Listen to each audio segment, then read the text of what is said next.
Bonjour, j'espère que vous allez bien.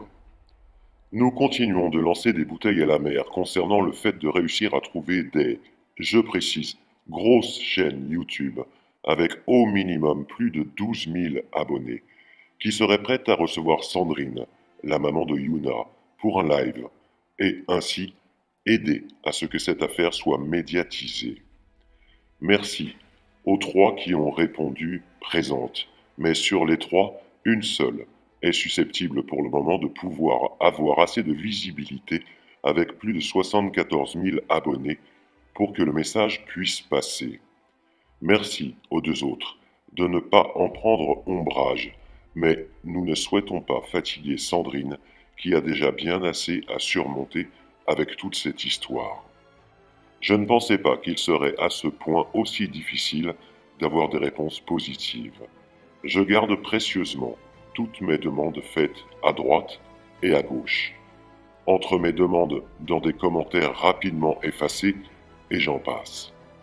Déjà de trouver des chaînes importantes acceptant de publier les épisodes 1 et 2 du témoignage de Sandrine a été très compliqué et du reste n'a eu aucun effet.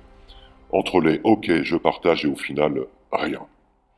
Je vais bien me garder de donner les noms, ne cherchant pas à nuire. J'ai déjà précisé dans le premier SOS que c'est un sujet particulier et qu'il est relativement normal que certains ne souhaitent pas participer à cette médiatisation.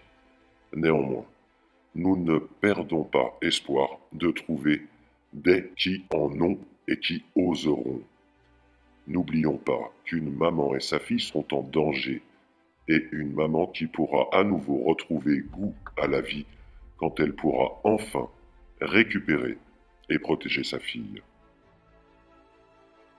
Prenez soin de vous et de vos proches. À bientôt, ici ou ailleurs. Portez-vous bien. Elle a quel âge ta petite déjà? 6 ans. 6 ans, voilà. Elle est déjà déflorée analement et vaginalement à 6 ans.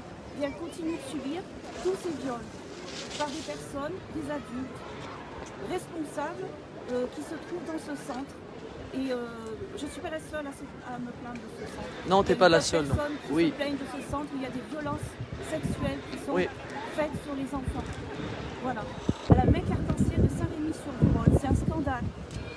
Eh ben, ce qui vous arrive à vous, ça m'étonne pas, et j'en suis témoin. Hein, vous avez mon nom, Franck.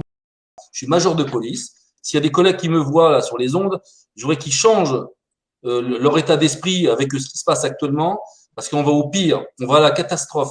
Alors ça rejoint tout le contexte actuel.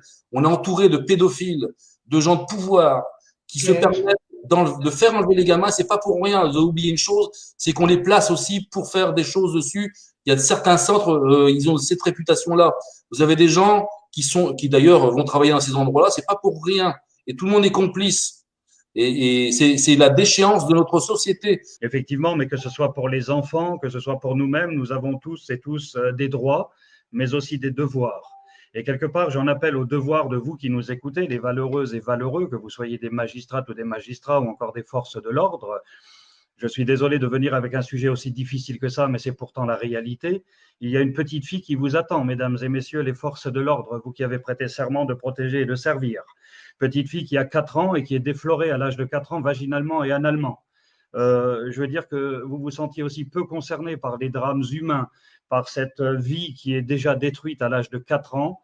C'est quelque chose d'absolument scandaleux. Je crois que Yuna a absolument besoin de votre aide, vous qui avez prêté serment et de vous toutes et tous qui pouvez nous entourer pour soutenir la cause de ces pauvres gosses. Et nous avons besoin de vous lors de prochaines manifs contre la pédocriminalité.